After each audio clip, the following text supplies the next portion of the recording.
Panalo na naman nga yung pananghalian namin dahil nga nakakuha ko ng libreng gulay sa taniman ni Ama. At bago nga pala ako nagluto ng pananghalian namin, nagluto nga rin pala ako ng aming panghimagas para pagkatapos nga ng pananghalian ay mayroong makakain.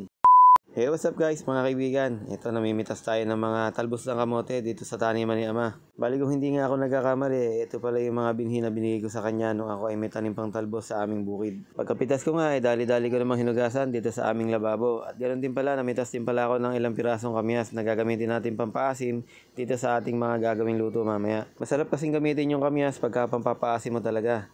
At ito pala yung mga isda na nabili ko kanina. Alam nyo ba, 100 pesos lang ang pagkakabili ko dyan. Hindi naman sa pagmamayabang, utang pa nga. Pero kaya lang naman ako pinautang, nagmamadali nga ako at nadaanan ko lang naman siya. At higit sa lahat, alam niya namang magbabayad daw ako talaga.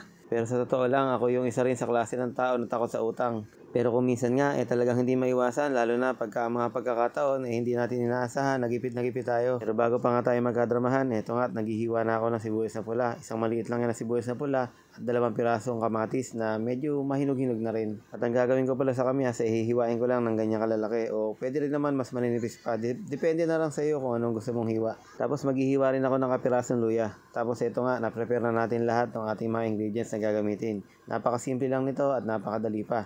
Sa totoo lang, ito yung mga ulam na talagang hinahanap-hanap ko, lalo-lalo na pagka sawang-sawa na ako sa karne. Ito rin yung mga ulam na paborito ng mga nanay-nanay natin. Nung mga lolo at mga lola natin, ito na kasi yung nakagis na natin ng mga ulam. Kasi ba naman, talaga namang napakahirap mag-isip ng ulamin sa araw-araw. Yung tipong nung gabi, bago ka matulog, may naisip ka, tapos kinabukasan pagising mo, nakakalimutan mo na naman. So yun nga, after kong mailagay ng mga isda, nilagay ko na yung kamyas, tapos nilagyan ko na nga ng bagoong isda. At ito namang ibinubuhos ko, pangalawang hugas ng bigas. Yan talaga yung masarap na sabaw at healthy pa. Maraming taglay na sustansya, eka nga.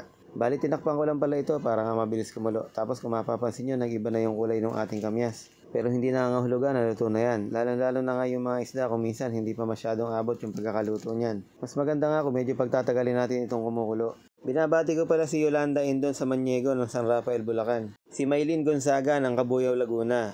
At si Lodi de Guzman. Salamat din po kay Hermie Helen Villanueva.